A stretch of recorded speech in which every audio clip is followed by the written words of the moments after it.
Cough syrup कांड में अब तक ईडी की एंट्री हो चुकी है। दरअसल मिलावटी सिरप मामले में ईडी का ये एक्शन देखने को मिल रहा है। चेन्नई के श्रीसन फार्मा के मालिक की 2 करोड़ की संपत्ति कुर्क की गई है। कफ सिरप कांड और इसके अलावा बता दें कि फ्लैट ईडी ने अटैच भी किए हैं। बिना बिल नगद में कच्चा माल खरीदने का खुलासा हुआ है। तमिलनाडु ड्रग कंट्रोल विभाग पर भी लापरवाही के आरोप लगे हैं। कफ सिरप केस में 25 से ज्यादा बच्चों की मौत के मामले में कार्रवाई तेज होती हुई नजर आ रही है। इसके साथ ही भ्रष्टाचार और मिलावटी निर्माण पर ईडी की जांच जारी है। सिरप में डीईजी और ईजी की जहरीली मात्रा पाई गई और 48.6% डीजी और 46.28% ईजी मिलने की पुष्टि इसमें हुई। फार्मा ग्रेड की जगह इंडस्ट्रियल ग्रेड का इस्तेमाल इसमें हुआ। ड्रग कंट्रोल अधिकारियों और मालिक के ठिकानों पर अब ईडी की ये छापेमारी देखने को मिल रही है। तो चेन्नई की श्रीसन फार्मा पर ईडी का एक्शन, एसटीएफ ने अब लगातार देखिए इस पूरे मामले को लेकर जिस तरीके से कार्रवाई की और कई खुलासे हुए, अब इस पूरे मामले को लेकर ईडी भी लगातार दबिश देती हुई नजर आ रही है। और आफाक हमारे संवाददाता आफाक हुसैन हमारे संवाददाता तमाम जानकारी के साथ छिंदवाड़ा से जुड़ चुके हैं। आफाक, ईडी का एक्शन अब कफ सिरप मामले को लेकर देखने को मिल रहा है, इसे लेकर क्या और जानकारी मिल रही है? बिल्कुल, देखिए छिंदवाड़ा में 25 बच्चों की मौत हुई थी, जो कोल्ड ड्रिंक कफ सिरप को कहीं ना कहीं इसका जिम्मेदार माना गया। किडनी फेल होने की वजह से बच्चों की मौत हुई थी, ये विदित भी है। इसके बाद जो है ईडी ने इस पूरे मामले में अपनी कार्रवाई की थी और अब ईडी की बड़ी कार्रवाई जो है उसमें सामने आ रही है, जिसमें जो श्रीसन फार्मास्यूटिकल लिमिटेड कंपनी के जो प्रोपराइटर हैं रंगनाथन, यानी कि कोल्ड ड्रिंक सिरप बनाने वाली कंपनी के प्रोपराइटर रंगनाथन के ऊपर ईडी का शिकंजा अब कसता हुआ नजर आ रहा है। और ईडी ने जो है इनकी 2 करोड़ की संपत्ति को जो है वो कुर्क करने की कार्रवाई की है, जिसमें 2 फ्लैट भी जो है वो बताए जा रहे हैं। कोडाबक्कम करके एक जगह है जहां पर इनके 2 फ्लैट हैं, उनको भी ईडी ने जो है वो कुर्क करने की कार्रवाई की है। देखिए, बताया जा रहा है कि जो कच्चा माल इसमें खरीदा गया था वो विदाउट बिल खरीदा गया था। तो कहीं ना कहीं बड़ी लापरवाही और बड़ा जो गैर कानूनी काम करते हुए ये कंपनी नजर आई थी। उसके बाद देखिए, जो तमिलनाडु का ड्रग कंट्रोल जो पूरा डिपार्टमेंट है उसके अधिकारियों पर और वहां के अमले के ऊपर भी ईडी ने अपनी रेड की है। तो ईडी की बड़ी कार्रवाई कहीं ना कहीं जो है वो इस पूरे मामले में होती हुई नजर आ रही है। देखिए, जो रंगनाथन है उनको पहले ही छिंदवाड़ा जो पुलिस है, एसआईटी है, वो उनको गिरफ्तार करके ला चुकी है छिंदवाड़ा, और वो छिंदवाड़ा की जेल में इस वक्त बंद है, जहां पर पूरा मामला विचाराधीन है।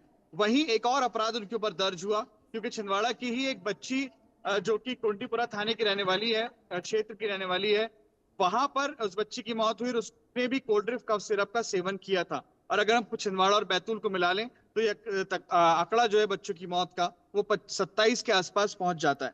तो देखिए, बच्चों की मौत का जो पूरा मामला था, ये बड़ी लापरवाही सामने आई थी। डाइथिलीन ग्लाइकॉल और प्रोपिलीन ग्लाइकॉल नामक जो पदार्थ है वो बेहद ज्यादा पाया गया था। जो शुरुआती जांच हुई उसमें जो तमिलनाडु सरकार की रिपोर्ट आई, मध्य प्रदेश सरकार की रिपोर्ट आई, और वही चीज जो है वो जहर बन गई और जहर का बच्चों ने सेवन किया, जो बच्चों की मौत का कारण बना है। तो अब इस तरह से जो जिम्मेदार हैं उन पर कार्रवाई लगातार जारी है, क्योंकि शुरुआती दौर में ये भी देखा गया कि जो सुरक्षा के मापदंड हैं उन मापदंडों से बेहद इतर जो है ये पूरी सिरप को पाया गया। और यही कारण है कि जो रंगनाथन की एनालिस्ट है कंपनी की के माहेश्वरी, उनको भी आरोपी बनाया गया और वो भी इस वक्त छिंदवाड़ा की जेल में है। और अब इसके बाद ईडी की इस तरह की बड़ी कार्रवाई, उनकी संपत्ति को कुर्क करना और फिर विदाउट बिल तमाम कच्चा माल खरीदना, ये कहीं ना कहीं बहुत बड़ी लापरवाही जो है वो इसमें उजागर होती हुई नजर आ रही है। जी।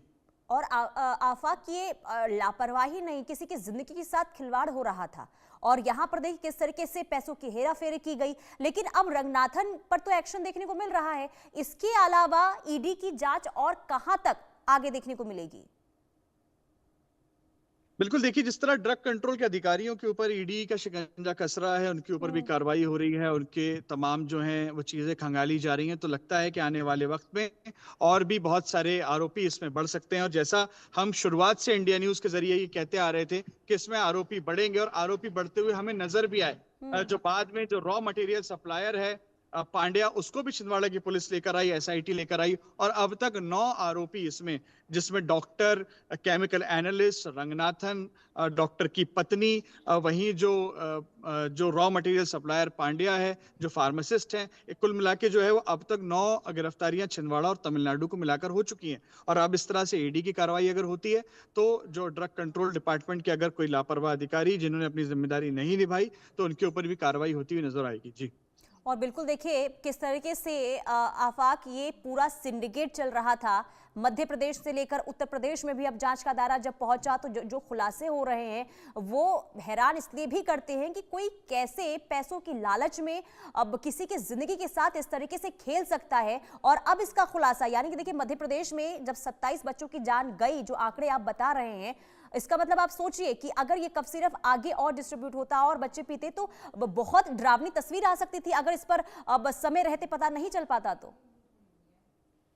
बिल्कुल, देखिए जिस तरह से बच्चों की मौत हुई है, कहीं ना कहीं बहुत बड़ी जिम्मेदारों ने अपनी जिम्मेदारी नहीं निभाई। और ये सिर्फ ये कह लीजिए लापरवाही का मामला नहीं है, ये दवा की गुणवत्ता का मामला नहीं है, ये मामला है पूरा पूरा विश्वास टूटने का।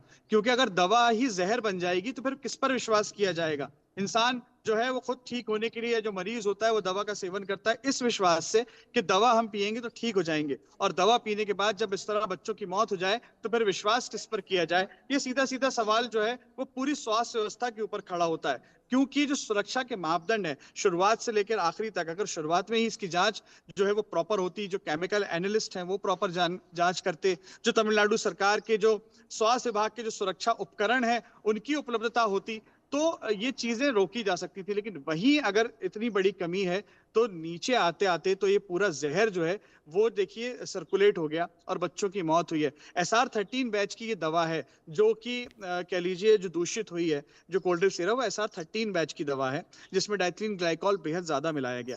तो ये दवा सिर्फ मध्य प्रदेश नहीं आई, ये दवा तो उड़ीसा भी गई है। अभी तो बहुत सारे मामले देखिए अगर जांच होती है तो हम ये दावे के साथ तो नहीं कहते, लेकिन जो जांच अधिकारी हैं उनके जो सूत्र हैं वो ये जरूर बताते हैं कि अगर इस तरह से देखा जाए तो बहुत सारे मामले हैं जो रिपोर्ट होने चाहिए थे, लेकिन मध्य प्रदेश से ये मामले रिपोर्ट हुए और मध्य प्रदेश से उजागर हुए। तो कहीं ना कहीं बहुत बड़ी लापरवाही, चाहे सरकारों की बात करें, चाहे स्वास्थ्य विभाग की बात करें, या स्वास्थ्य विभाग के वो जिम्मेदार अधिकारी जिनका काम है कि सुरक्षा के मापदंडों की जांच की जाए, उनकी लापरवाही जो है वो साफ साफ निकल कर सामने आ रही है। जी बिल्कुल। और आफाक ये सिर्फ एक स्तर पर नहीं है, हर एक स्तर पर लापरवाही हुई है और जिस वजह से ये पूरा जो मामला सामने आया है उसने सभी को चौंकाया है। बहुत शुक्रिया आफाक तमाम जानकारी देने के लिए।